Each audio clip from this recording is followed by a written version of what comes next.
Meus caros colegas, meus queridos amigos, o convite para fazer esta palestra aos jovens colegas que começam a fase clínica do seu curso de medicina foi para mim uma honra. Honra é uma palavra um pouco burocrática, então é melhor dizer que foi um prazer. Ou melhor ainda, foi uma satisfação pessoal.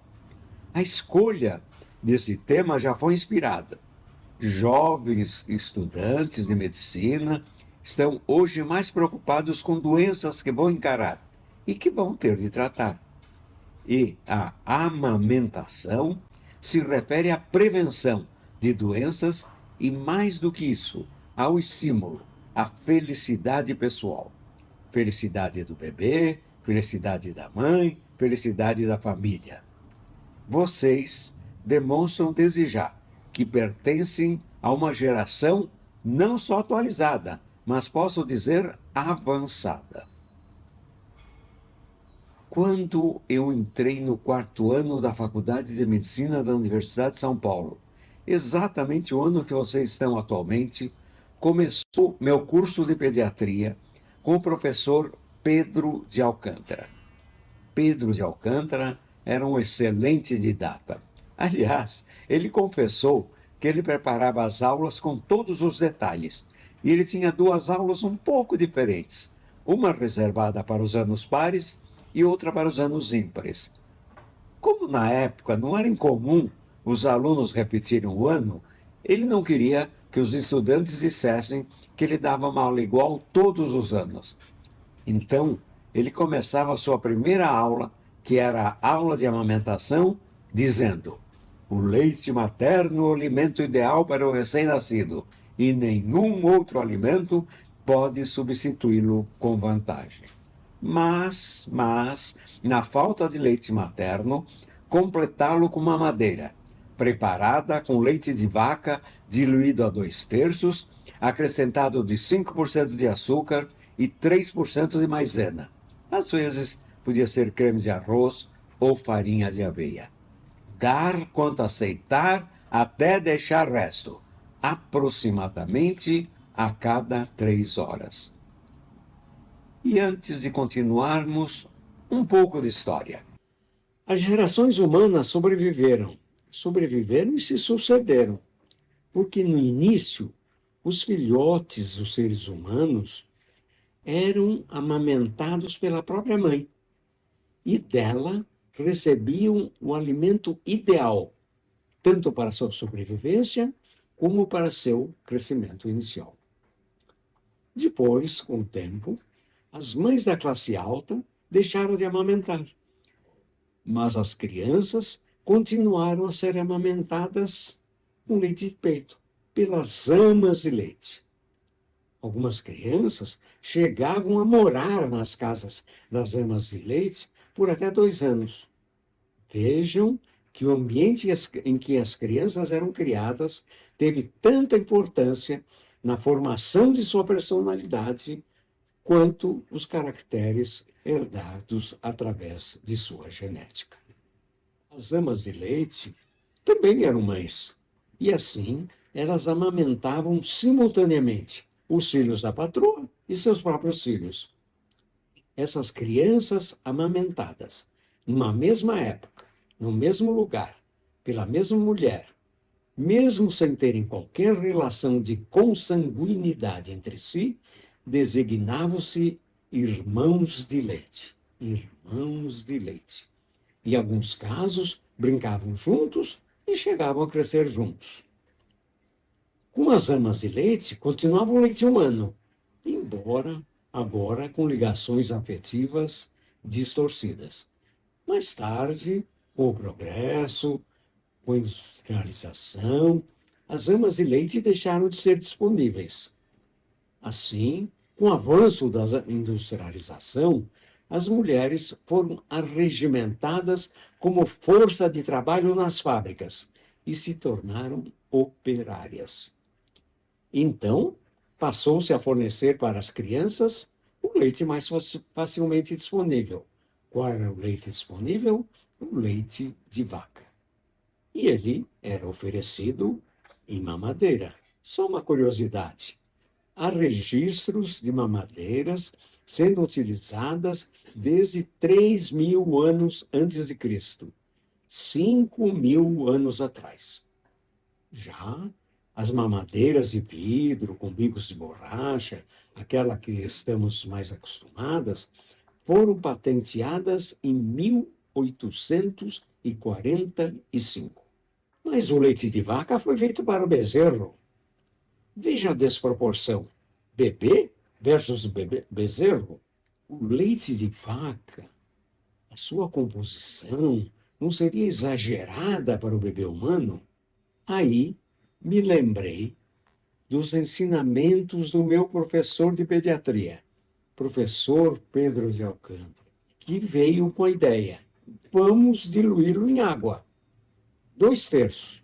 E 2/3, o que significa isso? 2 partes de leite e 1 parte de água. Parecia ser uma boa proporção para tornar principalmente a quantidade de proteína do leite de vaca adequado ao crescimento de uma criança. Mas, com essa diluição, ocorria também, ao mesmo tempo, um decréscimo dos carboidratos e consequente diminuição do fornecimento calórico. E esse fornecimento calórico se tornava insuficiente. Qual a solução prática? Adicionar carboidrato. Carboidrato é uma excelente fonte calórica. Qual o carboidrato mais facilmente disponível na prática? Açúcar. Mas aí o leite ficava muito doce, exageradamente doce. Solução inteligente: usar uma parte de açúcar e outra parte também de carboidrato, mas não doce. O mais fácil, na prática, era a maisena, às vezes também substituído por creme de arroz ou farinha de aveia. O valor do leite humano continuava reconhecido, mas sendo realista, naquela época, nem todas as mães amamentavam. Ou então, não amamentavam o suficiente. E as crianças precisavam de leite. Precisavam do leite até para sobreviver. Após a Segunda Guerra Mundial, com a queda da natalidade e a intensificação da industrialização, começou uma promoção dos substitutos do leite materno. Substitutos do leite materno. E também por necessidade de sobrevivência econômica e por serem arregimentadas como força de trabalho nas fábricas, as mães pobres desmamavam precocemente seus filhos e forneciam o quê? Leite de vaca. Acontece que também precisavam preparar o leite para o dia todo, elas estavam fora. E na época não dispunham de geladeira. Por curiosidade, a primeira geladeira construída no Brasil foi em 1947, na cidade de Brusque, Santa Catarina. Santa Catarina. Olhem só, vocês catarinenses foram os responsáveis por trazer a geladeira para o Brasil. Mas naquela época, sem geladeira, o leite se contaminava. Se contaminava com o quê? Se contaminava com bactérias intestinais. Hoje chamamos enterobactérias. Já que os recursos sanitários, os recursos higiênicos eram precários e eram insuficientes. E olhem, até a lavagem das mãos ainda não era um hábito bem instituído. Consequência inevitável: diarreia. Diarreia bacteriana. Diarreia causada por bactérias. Naquela época, nem se falava em vírus, mas bactéria era mais importante. Diarreia causava desidratação pela perda de água e eletrólitos. Aprendemos a tratar as crianças desidratadas dando soro intravenoso, quer dizer, soro diretamente na veia. Na época, me lembro bem, nós internos, nós residentes, ficávamos muito satisfeitos com o resultado inicial. Mas, se a desidratação era corrigida, a diarreia persistia, a desnutrição se acentuava e as crianças acabavam morrendo. E elas morriam do quê? A gente colocava, eu lembro bem, a gente colocava no atestado de óbito broncopneumonia. Causa da morte? Broncopneumonia, porque esta era a causa final do óbito. Na época, a mortalidade infantil era muito alta. Em 1960, fazem 60 anos, era de 124 por cada 1.000 nascidos vivos. Vejam a diferença comparando de hoje, que é apenas 7,5 por cada nascidos vivos. De 124 para 7,5, uma redução de 94%. Assim que me formei na Faculdade de Medicina da USP, fiz um ano só, de residência no Hospital das Clínicas. Foi muito importante para mim, foi muito importante para a minha formação. Por que não fiz o segundo ano? Não fiz o segundo ano porque notei que naquela época ele ainda não estava bem estruturado, estava muito no começo, não valia a pena. E cá entre nós, eu precisava começar a trabalhar. Com a ajuda do meu pai, abri meu consultório no bairro do Ipiranga, bairro onde nasci, onde morei muitos anos, e fui me oferecer para trabalhar, de graça naturalmente, no ambulatório da Clínica Infantil do Ipiranga, que ficava lá perto. Ali, eu tratava a população pobre. Uma população pobre, mas não miserável, porque eram famílias e operários. Então, no ambulatório, eu recebia crianças magras, crianças pálidas, crianças barrigudas. A gente dava vermífugo, dava ferro e reforçava a alimentação. Como reforçava a alimentação? Com leite de vaca, nas mamadeiras, preparadas no lactário da própria Clínica Infantil de Ipiranga. E esse leite era dado para as famílias pobres, era doado sem custo. A criança voltava um mês depois, era outra, a gente quase não reconhecia. Mais tarde, com a abertura do serviço de emergência da Clínica Infantil de Ipiranga, eu passei a dar plantão, principalmente para ganhar alguma coisa, né? E lá, no serviço de emergência, no pronto-socorro, eu me surpreendi com uma realidade diferente. Porque no ambulatório era pobreza, mas no pronto-socorro era miséria. Vejam a diferença: pobreza versus miséria, miséria versus pobreza. Porque vinha gente no pronto-socorro, vinha gente sem recursos de todo São Paulo, porque naquela época não havia disponíveis serviços de pronto-socorro gratuitos e de boa qualidade. E a mortalidade infantil era alta, muito alta. A causa dessa mortalidade era a desnutrição associada à diarreia. Não só diarreia aguda, diarreia persistente em crianças desnutridas. A diarreia era de causa infecciosa e a infecção era por bactérias. Na época nem se falava em vírus, mas realmente a maioria das diarreias eram por bactérias. Aí me surgiu a ideia de pesquisar qual era a bactéria responsável. Sabendo a bactéria, eu poderia fazer a indicação do melhor antibiótico para a bactéria. Fiz pesquisas muito adiantadas para a época, e cá entre nós, adiantadas até para hoje. Com essas pesquisas, nós descobrimos que a bactéria causadora, a bactéria principal, era Escherichia coli enteropatogênica, conhecida pela sigla de EPEC, particularmente o sorogrupo O111. Mas, após mil casos tratados, com e sem antibiótico, o que era determinado por sorteio, duplo cego, a conclusão: antibiótico não servia para nada. Mas, com esse trabalho, fiz minha tese de doutoramento já na Faculdade de Medicina da USP. E por isso, por causa desse doutoramento, eu fui convidado, veja a palavra que eu usei, convidado, não me submeti a nenhum concurso, para ser professor de pediatria na recém-criada Faculdade de Medicina de Santos. Lembro até hoje de minha reação inicial. Santos? Santos é muito longe. Longe para mim é um lugar que não se pode ir a pé. Gosto de andar a pé, até hoje. Mas é só por pouco tempo, até que os colegas santistas façam seu doutoramento e obtenham o título de doutor. Por pouco tempo, hein? Fiquei mais de 30 anos. Mesmo depois que os colegas obtiveram seu título de doutoramento. No início, eu pretendia continuar lá em Santos minhas pesquisas sobre diarreia. Era o que eu estava acostumado a fazer. Mas logo percebi que em Santos, naquela época, não havia condições técnicas. Ao mesmo tempo, constatei que em Santos também havia crianças desnutridas desde a fase de lactente.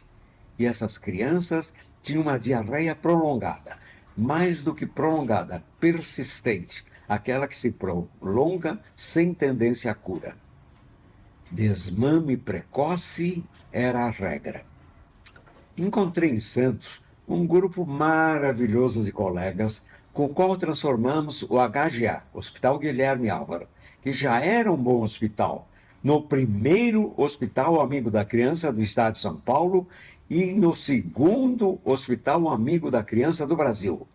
Esse título, Hospital Amigo da Criança, tinha sido instituído pela Organização Mundial de Saúde. E veja o nosso título. E o nosso grupo foi crescendo.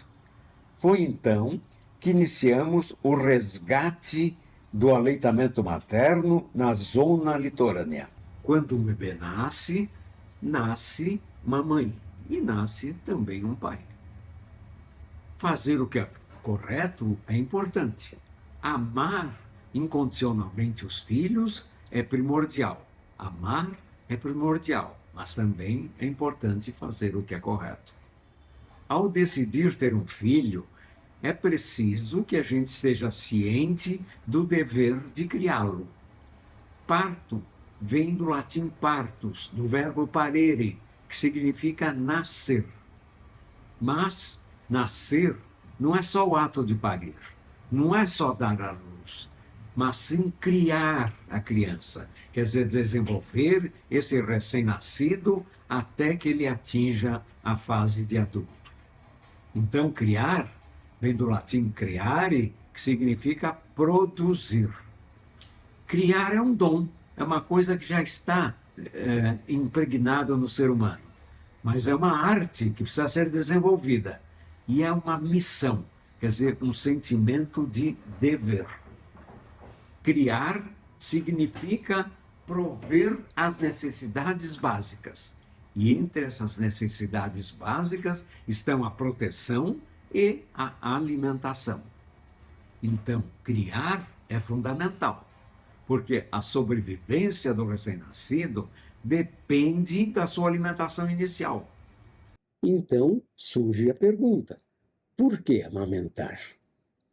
Porque a saúde física depende da nutrição e está relacionado com o crescimento.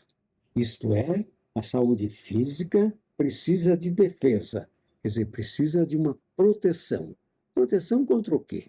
Proteção contra infecções. Infecções já foram muito importantes, mas continuam sendo.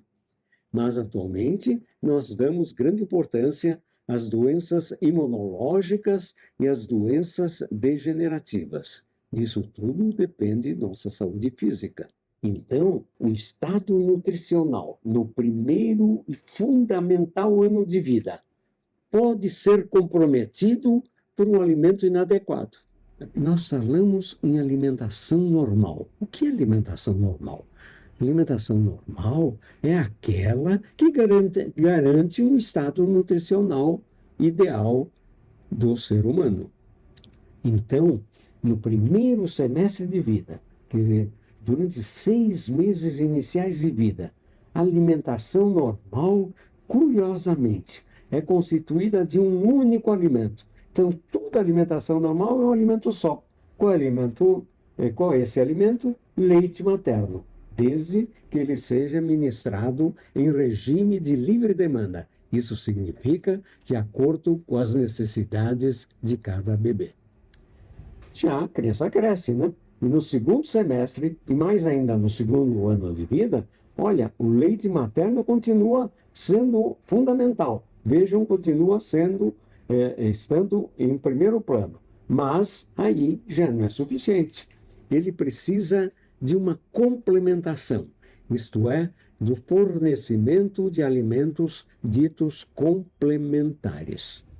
Então, volto a insistir que é importante se atentar ao estado nutricional no primeiro ano de vida, que não é só um bebê sadio.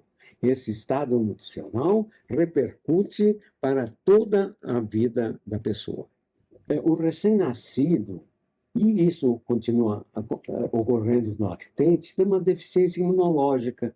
Interessante, né? Será que a natureza esqueceu de dar um suporte imunológico para o ser humano? Não, ela forneceu um suplemento biológico para corrigir essa deficiência imunológica. E esse suplemento biológico é o leite materno. Isso significa que o recém-nascido e o lactente têm uma dependência biológica da mãe. Na saúde, é saúde física, mas não é só saúde física. Importa também a saúde mental. Saúde mental está relacionado ao desenvolvimento neurológico. Por exemplo, quando a gente fala em desenvolvimento neurológico, estamos pensando na aquisição de habilidades. E essas habilidades são motoras e são habilidades intelectuais. Mas a saúde mental depende do desenvolvimento neurológico, mas não é só isso. Depende também de um vínculo. Esse vínculo é um vínculo emocional e é um vínculo social. O leite materno é necessário para a maturação do cérebro. E a maturação do cérebro leva ao desenvolvimento neurológico, ao desenvolvimento motor. Com tudo isso, o desmame precoce não é raro, e, aliás, é cada vez mais frequente. O que causa o desmame precoce? Pode ser uma aberração? Não. O desmame precoce pode ser causado por ansiedade. Quer dizer, a ansiedade pode levar ao desmame precoce. Pode ser causado por informações inadequadas sobre as dificuldades da amamentação e as vantagens do leite artificial.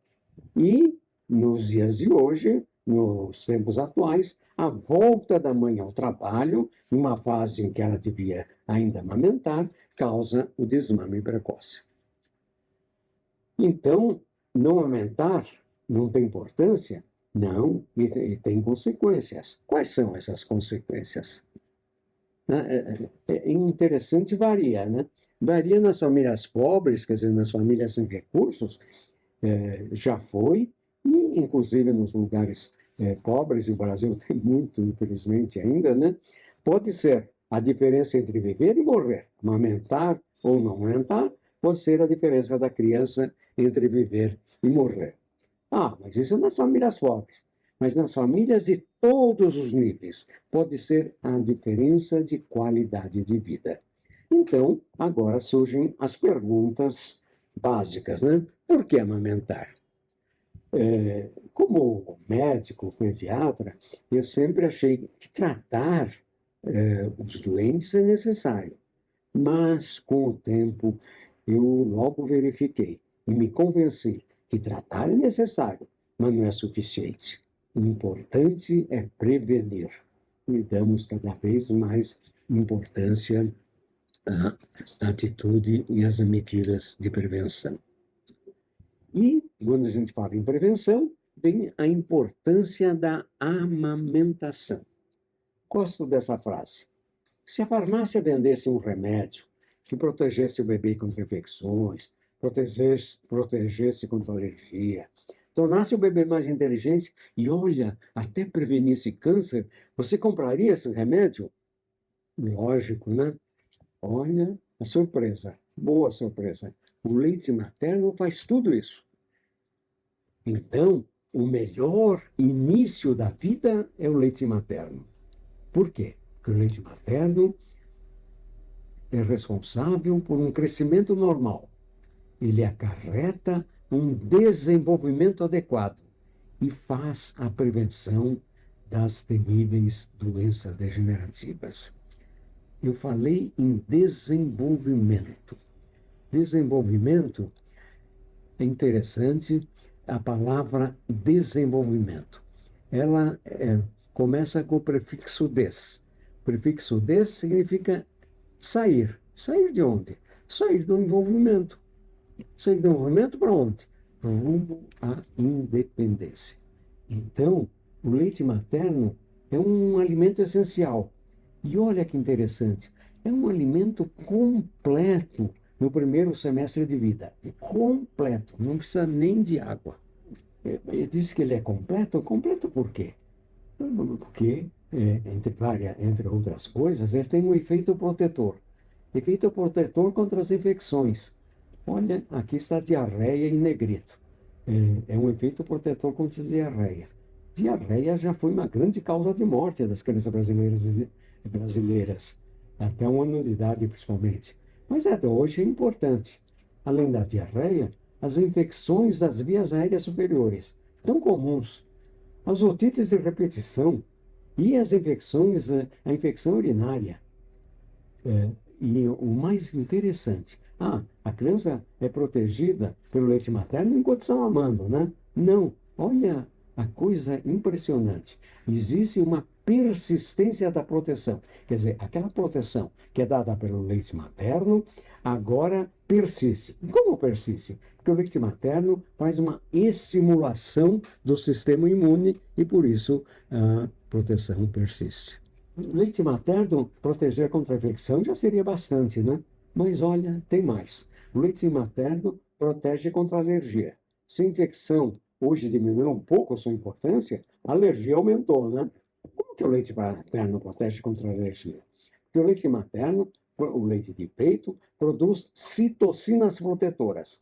Essas citocinas protetoras induzem IgA. IgA é imunoglobulina A protetora. E diminui a IgE, que é a imunoglobulina alérgica. Mas não é só isso, já seria bastante, né? Mas olha, leite materno protege contra o temível câncer. Existem dados estatísticos mostrando que o leite materno reduz o risco de leucemias e reduz o risco de linfomas. E obesidade, hein? Eu me lembro do meu tempo, no começo da minha atividade médica, nossa grande preocupação era a desnutrição. Desnutrição era o nosso grande problema. Curiosamente, hoje, desnutrição ainda tem sua importância, mas nós estamos mais preocupados com o contrário, com a obesidade. Então, a obesidade tomou o lugar da desnutrição nos problemas de saúde. E, isso é dado estatístico, cada mês de leite materno exclusivo reduz o risco de obesidade em 4%. Mas o leite materno protege também contra a dislipidemia, arteriosclerose, outro grande problema atual. Protege contra a cárie, né? Olha, a cárie ainda existe bastante, né? E olhe que existe um termo médico, que é a cárie da mamadeira. Quer dizer, porque a mamadeira em si produz cárie. E protege contra a diabetes, outro problema importante atualmente. E não é só que o leite materno protege. No leite de vaca existe um fator diabetogênico. Quer dizer, o leite de vaca promove o diabetes. O leite materno favorece a mastigação. Olha que interessante, né? A mordida correta é favorecida pela amamentação. Favorece a linguagem, tão importante na nossa atuação na comunidade. Favorece o hábito intestinal, quer dizer, protege contra a diarreia e contra a constipação. Protege o desenvolvimento intelectual, tão importante, né? E, além disso, juntando tudo isso, dá segurança, favorecendo o vínculo materno, quer dizer, o vínculo do filho com sua mãe. Então, agora, fazendo perguntas práticas, né? Quando nós vamos iniciar a amamentação? Depois que o bebê sai do berçário. Não, logo depois que ele nasce. Não, muito antes do bebê nascer. Antes do bebê nascer, como? Pela educação. A educação sobre a amamentação já deve iniciar na idade escolar. a escola deve educar sobre a alimentação e depois deve ser implementada, já pelo obstetra, durante a gestação. Vejam essas figuras da sala de parto. Aqui vemos uma criança com parto normal. Então, a mãe, o bebê nasceu, a mãe já está amamentando, enquanto o obstetra está complementando o ato obstétrico. Mas hoje a maioria das crianças nascem com cesárea. Olha, mesmo na parto cesárea, o aleitamento materno deve começar ainda na sala de parto. Deixa o obstetra completar o ato cirúrgico. Essas são imagens que são muito ligadas a mim, porque quem está aqui é o meu bisneto. Mas vocês são capazes de imaginar? Eu já sou bisavô. E quem está aqui é minha neta, que acabou de dar luz, e está amamentando, ainda na sala de parto, ajudada pela sua neonatologista, que, por sinal, foi minha aluna e minha discípula. E, voltando um pouco à história, né? O primeiro berçário foi em Paris em 1893. E no berçário surgiu a incubadora, os franceses chamavam de conveuse, que era baseada numa chocadeira de ovos. Olhem, a chocadeira de ovos inspirou a incubadora. Em 1942, Moloney, junto com seus colegas, criou no Hospital de Los Alamos, em Detroit, o grupo Cornelian Corner. Esse nome foi dedicado a Cornélia, Cornélia dos tempos romanos, uma mulher que, quando foi solicitada para mostrar suas joias, muito sábia, ela apresentou tudo o que tinha de valor, seus filhos. O grupo Cornelian Corner fez pesquisas focando a saúde mental e a saúde psicológica das mães e dos respectivos bebês. E a conclusão foi que é importante o contato íntimo do bebê com sua mãe e também com seu pai, para seu desenvolvimento harmonioso e tranquilo. Dando sequência, já em 1946, Edith Jackson implementou o primeiro rooming in, que entre nós hoje conhecemos como alojamento conjunto. Alojamento conjunto é um sistema em que o recém-nascido normal não é levado para o berçário, mas desde o seu nascimento permanece o tempo todo ao lado da mãe enquanto ela está na maternidade. Então, rooming in no Brasil recebeu o nome de alojamento conjunto. E o alojamento conjunto foi aprovado pela Academia Americana de Pediatria em 1971. E olha, não ficamos atrás. Ele foi recomendado pelo Ministério de Saúde do Brasil já no mesmo ano, em 1971. E foi implantado em Brasília no início, pouco depois, 1977. E em 1983 houve a implantação do alojamento conjunto em todo o nosso país. Vejam, alojamento conjunto, isto é uma foto real, começou em 1974, na Santa Casa de Santos e no Hospital Guilherme Álvaro, também de Santos. Agora, algumas dúvidas técnicas, principalmente que as mães e até alguns médicos têm. Qual a melhor posição para amamentar? Vejam, eu acho interessante essas figuras, porque elas mostram várias posições. Isso significa que a mãe pode amamentar sentada, de pé, apoiada na cama. Vejam, existem várias posições, todas elas são corretas, e inclusive a mãe pode variar de acordo com as necessidades do momento. E aqui está, mais uma vez, a minha neta amamentando o meu bisneto em posições variadas. Como alimentar? Gosto dessa tradição judaica. A primeira refeição da vida deve começar com a primeira mamada no peito esquerdo, porque o peito esquerdo fica bem perto do coração. Agora, na prática, como amamentar? A pega do peito é importante. Vejam do lado direito uma pega errada. A criança está pegando só o bico. A boca está apertada e se vê bastante areola em volta da boca do bebê. Do lado esquerdo temos a pega correta, em que o bebê pega o bico e pega também a areola. Então a boca está bem aberta, o lábio inferior virado para fora, quase não se vê areola. Bom, todo bebê nasce sabendo mamar?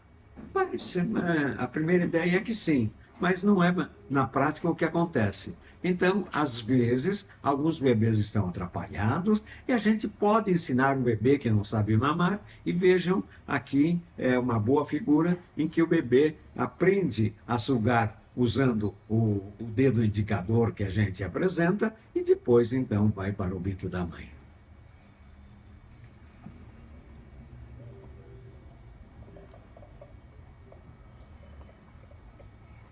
Esta imagem real e bem recente me emociona. Meu bisneto mamando na mãe logo após o nascimento. E chupeta, hein? Chupeta atrapalha? Olha, eu sempre fui contra a chupeta. Nenhum filho meu usou chupeta, nenhum neto meu usou chupeta, o bisneto não usa chupeta. Mas eu compreendo também que muita gente necessita do uso de chupeta. Então, saber que chupeta atrapalha um pouco, mas desde que seja muito necessário, pode usar em condições adequadas. Primeiro, usar uma chupeta ortodôntica. Segundo, não usar a chupeta o tempo todo. Às vezes a criança nem quer a chupeta e estão empurrando a chupeta na boca dele. Então, usar só naqueles momentos. Quais são aqueles momentos? Principalmente momentos de cólica, né? Então, isso ajuda. Ou então, às vezes, para a criança ficar mais tranquilo num período mais longo que vai entre as mamadas. A mãe que amamenta fica amenorreica por um tempo, às vezes alguns meses, mas depois a menstruação volta. A mãe está amamentando e a menstruação voltou. Isso impede a amamentação? Como é que fica? Não, ela pode continuar a amamentar. E a mãe grávida pode amamentar? A amamentação reduz o risco de gravidez, mas não elimina totalmente. Mas a mãe que está grávida pode continuar a amamentar. É lógico que no final da gravidez, aí também o bebê já está maior, a amamentação pode ser suspensa. Uma grande preocupação das mães, né? E das mulheres, e de todos nós, amamentar engorda. Porque antigamente as mães amamentavam eram gordas, mas ao contrário, né? Amamentar não engorda. Desde que a mãe tenha uma alimentação adequada, amamentar até ajuda a evitar, evitar a obesidade, porque retira calorias da mãe. Desde, voltamos a dizer, que a mãe tenha uma alimentação adequada, que é uma alimentação correta para a amamentação. Então, outra preocupação das mulheres de hoje, né? Amamentar de forma mama, curiosamente, a amamentação até ajuda a manter a boa forma da mama com uma amamentação correta. E mãe que amamenta pode fumar? Olha, cá entre nós, ninguém deve fumar. Mas algumas mulheres dizem que são incapazes no momento de deixar de fumar. Então, elas devem reduzir o número de cigarros, até, aliás, um bom motivo para isso, e amamentar fora da da hora da amamentação, quer dizer, não durante a amamentação. Hoje é bastante frequente, muito mais do que no começo da minha carreira, a presença de gêmeos. Então, eu sou mãe de gêmeos. Gêmeos podem ser amamentados? Sim. Vejam essa figura que eu acho bastante interessante e sugestiva. Os gêmeos podem ser amamentados e vejam, ou um de cada vez, ou os dois ao mesmo tempo.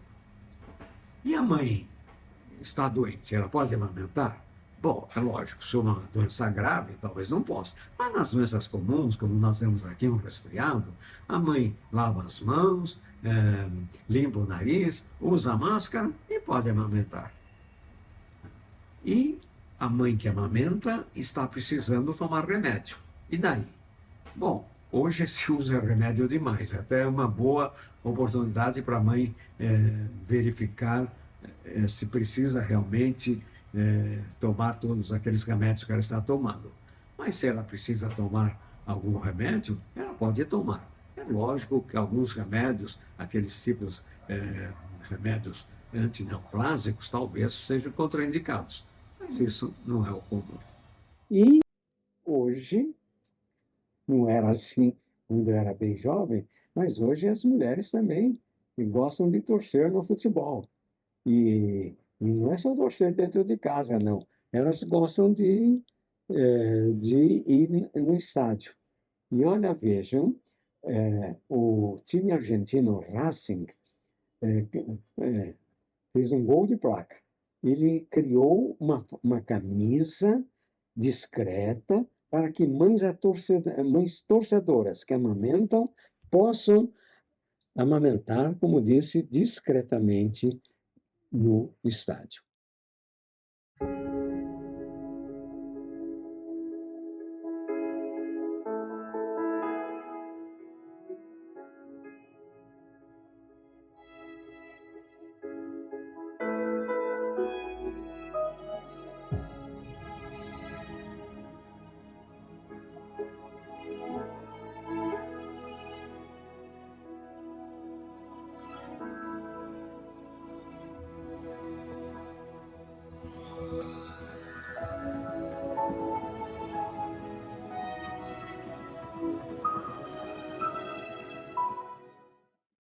Mãe que amamenta e trabalha fora, e olha, hoje isso é comum, hein? Então, ela deve desistir da amamentação? Não, ela deve se adaptar. Hoje em dia a gente tem que se adaptar em muita coisa, não? Então, aqui nós temos um exemplo que nós vimos muito na pandemia. A mãe passou, as mulheres passaram a trabalhar em home office. Então, as mães puderam aproveitar a oportunidade para amamentar durante o trabalho. E agora voltaram ao trabalho presencial, mas sabem que o seu direito de amamentar continua garantido por lei. A licença maternidade, desde 1943, ela começou com 84 dias. Depois, a partir de 1988, com a Constituição Federal e a consolidação das leis do trabalho, foi aumentada para 120 dias. E as empresas cidadãs concedem mais 60 dias, isto é, um total de 180 dias, 6 meses. As empresas devem acolher as mães e incentivar as suas carreiras. É bom para as mães, mas é bom também para as empresas. Mas hoje nós temos também a licença paternidade, é muito mais recente, né? Antigamente, a licença paternidade começou com uma falta, e essa falta era justificada para o pai ir fazer o registro civil do bebê. Em 1988, essa licença paternidade passou a ser uma licença remunerada de 5 dias, e as empresas cidadãs concedem mais 15 dias. Isto é, nas empresas cidadãs, a licença remunerada para os pais é de 20 dias. Mas a mãe voltou ao trabalho presencial e tem dificuldades em amamentar no trabalho. Então, ela deve recorrer à fórmula, já que ela tem que trabalhar e tem dificuldade para amamentar no trabalho, ela deve passar para a fórmula. Olha, a fórmula atualizada, e eu acompanhei bem isso, é um avanço, né? A fórmula típica que nós usamos hoje em dia é um grande avanço. Mas interessante, com todo esse progresso, o leite materno é uma proteção sem igual. Vejam que a palavra proteção está destacada. O leite materno é uma proteção, porque a amamentação não é só um processo nutricional. Olha, é um importante processo nutricional. Podia ser só isso, mas não é só isso, porque a amamentação constitui um vínculo de afeto pela ligação especial que dá entre o bebê e a mãe no importante início da vida. Gosto dessa figura. Amamentar instintivo. Vejam vários animais selvagens, bem diferentes, e todos eles amamentam. Quem ensinou eles a amamentar? Ninguém. Isso é instintivo. Então, toda mulher normal, que também é um ser animal, né? Então, toda mulher normal capaz de ter filhos, também é capaz de dar-lhe o leite necessário. Amamentar é instintivo, mas não é só instintivo. Amamentar, principalmente na nossa sociedade, implica em educação. E nós damos a nossa contribuição com a Cartilha da Amamentação, desde 1997, que ensina a técnica, mas olha, desde a capa já mostra que a amamentação significa também doar amor. Amamentar é um processo instintivo, mas é também um processo de aprendizado que precisa de objetos para esse ensino. Então, para implementar a amamentação, é preciso educar. Educar dá trabalho. Gosto também dessa frase. Olha, atenção, se não estiver dando trabalho, presta atenção, talvez você não esteja educando. No dicionário diz que educar é dar ensino, é instruir. Ou seja, é proporcionar os cuidados necessários para um pleno desenvolvimento da personalidade. Pleno desenvolvimento da personalidade significa independência intelectual associado com uma atitude personalizada. Educar é transmitir nossas raízes e criar asas para ele voar sozinho. Gosto dessa figura. As raízes permanecem para fixar, mas existem asas que permitem voar. Isso implica em educação. Educação não é um processo simples, não. É um processo amplo, que inclui pai, inclui mãe, inclui toda a família, inclui a escola é importante, e também a sociedade em que nós vivemos. Para amamentar é necessária educação. Educação é fundamental, mas não é suficiente. Precisa também dar apoio. Então, fazemos associação de educação com apoio. Quando a gente fala em apoio, está se pensando em apoio profissional, quer dizer, dos especialistas, desde a gestação até a fase pediátrica da amamentação. Mas não é suficiente. Felizmente, hoje dispomos de grupos de apoio comunitário. Olha que gente bacana. São voluntários que se dirigem principalmente para a população carente que necessita desse apoio. E aqui nós estamos apresentando a rede social de amamentação da costa da Mata Atlântica. Vejam um nosso grupo maravilhoso que inclui a minha querida e amiga Keiko Teruya. Manter a tradição, manter a estrutura básica é preciso. Modernização, quer dizer, atualização é necessário. Eu gosto disso. Tradição com atualização. Tradição não deve ser desprezada, mas ela deve ser modernizada de acordo com as necessidades atuais. Já mencionamos que a sobrevivência do recém-nascido depende de sua alimentação inicial. Enquanto ele está na barriga da mãe, ele é alimentado pela própria mãe. Mas depois que nasce, quando ele se torna recém-nascido, a sua sobrevivência já não depende mais disso, depende da alimentação que lhe é fornecida inicialmente.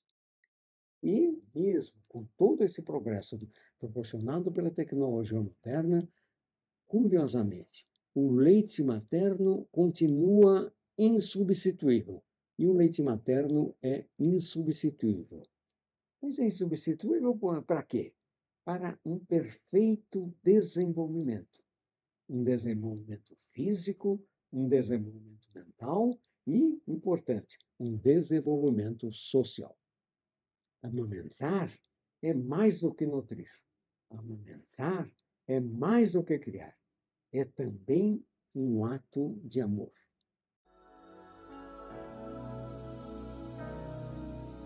There comes a time when we heed a certain call, when the world must come together as one. There are people dying.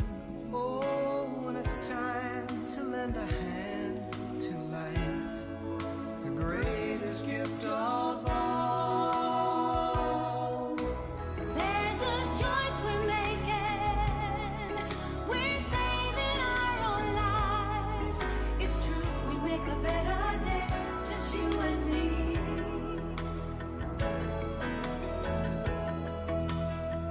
Well, send them your heart, so they know that someone cares, and their lives will be Stronger and free.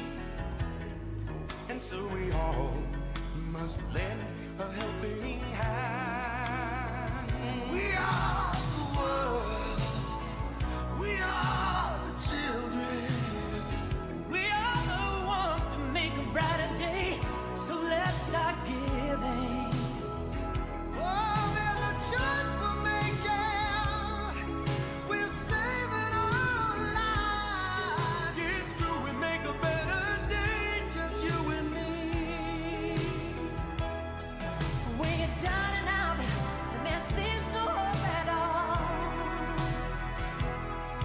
But if you just believe, there's nowhere we can fall. When we Stand together as one.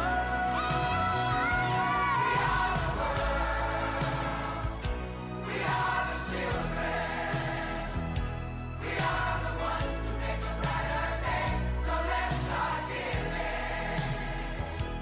There's a choice we're saving our own lives. We'll make a better day, just you and me. Amamente seu filho, você e ele serão recompensados. Hoje é o problema da gente se acomodar, sem dar atenção às necessidades e às dificuldades da população sem recursos. Fazer sacrifícios não é necessário, afinal nós não somos santos, né? Mas importa atuar de maneira correta e de acordo com as nossas possibilidades. Possibilidades que, aliás, são muitas. A música que acabamos de ouvir é um exemplo de colaboração que serve para nos inspirar. Essa música, We Are the World, nós somos o mundo, foi uma iniciativa dos 45 músicos americanos mais famosos da época, que se juntaram em prol do combate à fome na Etiópia nos anos 80. Eles arrecadaram mais de 200 milhões de dólares que foram doados em prol da causa na África. Hoje, nós, médicos pediatras, também podemos, através da nossa atuação, colaborar para um mundo melhor. E estimular o aleitamento materno é uma maneira atual de atuar em favor da comunidade. Cabe a todos nós, e particularmente aos estudantes, insistir no aleitamento materno, que é importante para todos os níveis socioeconômicos da população mundial. Utilizar o progresso é necessário. Progresso é necessário, né? Mas manter as verdades sedimentadas é preciso. Vejam a diferença. É necessário e preciso. Isso vale para o aleitamento materno. Essa é a responsabilidade da geração atual. E vocês contem com o nosso apoio para o seu sucesso. Contem ainda mais com a nossa torcida afetuosa, para que a sua atuação seja em direção a um mundo melhor. Eu, Jaime, costumo dizer que assim seja. Os mais religiosos digam amém.